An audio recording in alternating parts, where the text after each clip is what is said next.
ദൈവത്തെ വേദനിപ്പിക്കുവാൻ മനുഷ്യന് കഴിയുമോ?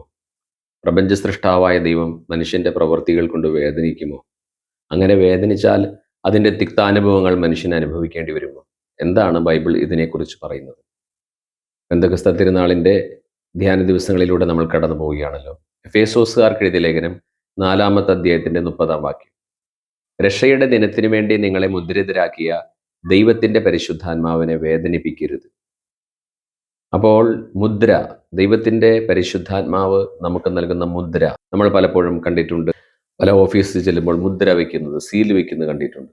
ഇതുപോലെ മാനസാന്തരപ്പെട്ട ദൈവമകളുടെ അകത്ത് ദൈവം വയ്ക്കുന്ന മുദ്ര, ഒരു അടയാളം ആയിട്ടാണ് പരിശുദ്ധാത്മാവിനെ എഫേസ്യ ലേഖനം 4:30 ചിത്രീകരിച്ചിരിക്കുന്നത്.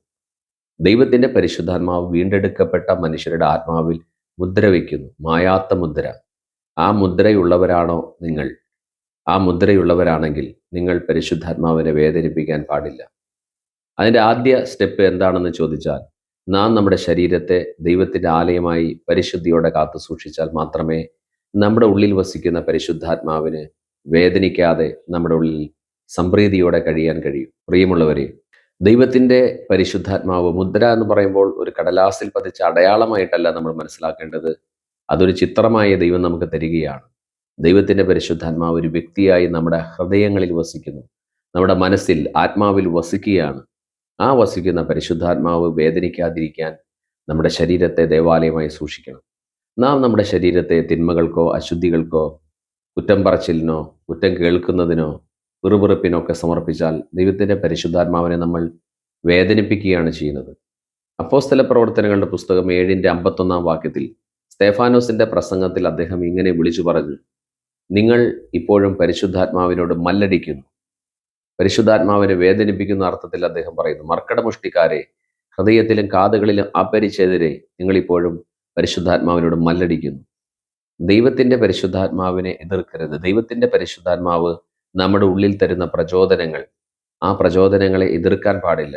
ആ പ്രചോദനങ്ങൾ നമ്മൾ സ്വീകരിക്കണം. ആ പ്രചോദനങ്ങൾക്കനുസരിച്ച് മുന്നോട്ട് പോകണം. റോമാലേഖനം 8:14 വായിക്കും, ദൈവാത്മാവിനാൽ നയിക്കപ്പെടുന്നവരെല്ലാം ദൈവത്തിൻ്റെ പുത്രന്മാരാണ്, ദൈവത്തിൻ്റെ പുത്രികളുമാണ്. ആത്മാവ് നമ്മെ നയിക്കട്ടെ. പരിശുദ്ധാത്മാവ് നമ്മെ നയിക്കുമ്പോഴാണ്, ദൈവാത്മാവിൻ്റെ പ്രേരണയിലൂടെ മുന്നോട്ട് പോകുമ്പോൾ ഒരു വെള്ളത്തിൽ ഒരു പൊങ്ങുതടി പോലെ അങ്ങ് മുന്നോട്ട് പോകുന്ന ഒരു അനുഭവം. അങ്ങനെ ദൈവാത്മാവ് നമ്മളെ നയിക്കും. നാം എന്ത് പറയണം, എന്ത് ചെയ്യണം, എങ്ങോട്ട് പോകണം എന്നെല്ലാം പരിശുദ്ധാത്മാവ് പറഞ്ഞു തരും. അപ്പോസ്തലനായ പൗലോസിനെ ഏഷ്യയിലേക്ക് പോകുന്നതിൽ നിന്ന് പരിശുദ്ധാത്മാവ് തടഞ്ഞു എന്ന് കാണുന്നു. അങ്ങനെ മാസിഡോണിയക്കാരനായ ഒരാൾ ഞങ്ങളുടെ അടുത്ത് വന്ന് സഹായിക്കണമെന്ന് പറയുന്നു. ആത്മാവിൻ്റെ ഗൈഡൻസ് അവർക്ക് കിട്ടിയിരുന്നു. അങ്ങനെയാണ് സുവിശേഷ പ്രവർത്തനങ്ങൾ അപ്പോസ്തലന്മാർ, പ്രത്യേകിച്ച് പൗലോസ് അപ്പോസ്തലനൊക്കെ ചെയ്തതായി തിരുവചനത്തിൽ നാം വായിക്കുന്നത്. അപ്പോൾ അതുകൊണ്ട് പ്രിയമുള്ളവരെ, ഇത് അപ്പോസ്തലന്മാർക്ക് മാത്രമല്ല, നമ്മൾ ഓരോരുത്തർക്കും ദൈവത്തിൻ്റെ പരിശുദ്ധാത്മാവിനാൽ നയിക്കപ്പെടുന്ന അനുഭവം ഉണ്ടാകണം. അതിന് രണ്ടാമതായി നാം ചെയ്യേണ്ടത്, ആദ്യം ഞാൻ സൂചിപ്പിച്ചു, ശരീരത്തെ ദേവാലയമായി സൂക്ഷിച്ചേ മതിയാവും. രണ്ടാമതായി, ദൈവത്തിൻ്റെ പ്രചോദനങ്ങൾക്ക് കാത് കൊടുക്കണം. ദൈവം എന്ത് നമ്മുടെ ഉള്ളിൽ നിമന്ത്രിക്കുന്നു, ആ നിമന്ത്രണങ്ങൾ ശ്രദ്ധിക്കണം.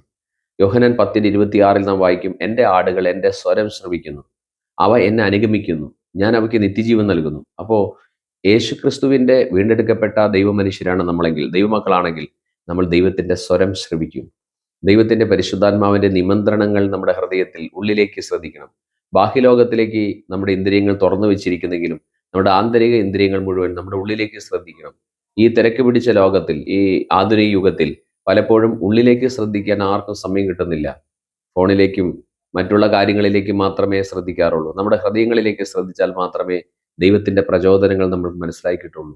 ആ പ്രചോദനങ്ങൾ ദൈവവചനത്തിന് അനുസൃതമായിട്ടാണോ നമുക്ക് കിട്ടിയിരിക്കുന്നത്? ഒരുപക്ഷെ നമ്മുടെ ഉള്ളിൽ നിന്ന് കിട്ടുന്ന പ്രചോദനങ്ങൾ എന്ന് പറയുന്നത് തിരുവചനങ്ങൾ നന്നായിട്ട് വായിക്കുന്നവരും പഠിക്കുന്നവരുമായിരിക്കണം.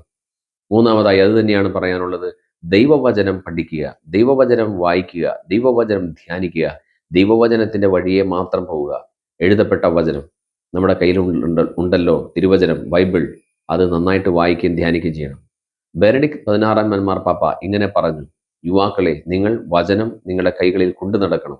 നിങ്ങളത് എല്ലാ ദിവസവും വായിക്കണം, നിങ്ങളുടെ ജീവിതത്തിൻ്റെ വടക്ക് നോക്കി യന്ത്രമാകാൻ വേണ്ടി തന്നെ. അപ്പോൾ വിശുദ്ധ വചനങ്ങൾ നമുക്ക് നമ്മുടെ ലക്ഷ്യത്തിലേക്ക് നമ്മളെ കൊണ്ടുപോകുന്നു. നമ്മുടെ ലക്ഷ്യം എന്ന് പറഞ്ഞാൽ ദൈവം പറയുന്ന ലക്ഷ്യത്തിലേക്ക് നമ്മളെ നയിക്കുന്നതാണ്. നമ്മുടെ തിരുവചനമാണ് നമ്മുടെ യഥാർത്ഥ വഴികാട്ടി. ഒരു നാവികന്റെ കയ്യിൽ ഒരു വടക്ക് നോക്കി യന്ത്രവും ഒരു മാപ്പും എപ്പോഴും ഉണ്ടായിരിക്കുന്ന പോലെ ദൈവഭക്തന്റെ കയ്യിൽ ദൈവവചനം എപ്പോഴും ഉണ്ടായിരിക്കണം. വചനമാണ് നമ്മളെ വഴി നടത്തുന്നത്. അപ്പോൾ ഇന്നത്തെ ധ്യാനചിന്ത, പെന്തക്കോസ്ത തിരുനാളിന് ഒരുങ്ങിക്കൊണ്ടിരിക്കുന്ന നമ്മുടെ ധ്യാനചിന്ത ഇതായിരിക്കട്ടെ: ദൈവത്തിൻ്റെ പരിശുദ്ധാത്മാവിനെ വേദനിപ്പിക്കരുത്. ഏതെങ്കിലും തരത്തിൽ ദൈവാത്മാവിനെ നമ്മൾ വാക്കുകൊണ്ടോ പ്രവൃത്തി കൊണ്ടോ ഉപേക്ഷയാലുള്ള പാപം കൊണ്ടോ ചിന്താമണ്ഡലങ്ങളിലെ പാപങ്ങൾ കൊണ്ടോ നമ്മൾ ഉപദ്രവിക്കുന്നുണ്ടെങ്കിൽ കർത്താവിനോട് മാപ്പ് ചോദിക്കാം. കർത്താവായ യേശുവേ, നിന്റെ കുരിശിലെ രക്തം കൊണ്ട് എന്നെ കഴുകണമേ, എൻ്റെ ചിന്തകളെ കഴുകണമേ, എൻ്റെ വാക്കുകളെ വിശുദ്ധീകരിക്കണമേ, എൻ്റെ ഹൃദയത്തെ മനസ്സാക്ഷിയെ ശുദ്ധീകരിക്കണമേ. ദൈവത്തിൻ്റെ പ്രിയപ്പെട്ടവരായി ജീവിക്കുവാൻ സൽചിന്തകൾ കൊണ്ട് ഞങ്ങളെ നിറയ്ക്കണമേ. ദൈവാത്മാവിനെ വേദനിപ്പിക്കാതെ വിശുദ്ധ ജീവിതം നയിക്കുവാൻ ഞങ്ങളെയും ഞങ്ങളുടെ കുടുംബാംഗങ്ങളെയും ഞങ്ങൾ ഏർപ്പെടുന്ന മേഖലകളിലുള്ളവരെയും പ്രത്യേകിച്ച് കർത്താവിൻ്റെ പരിശുദ്ധ സഭയിലുള്ള എല്ലാവരെയും അനുഗ്രഹിക്കണമേ. ആമീൻ.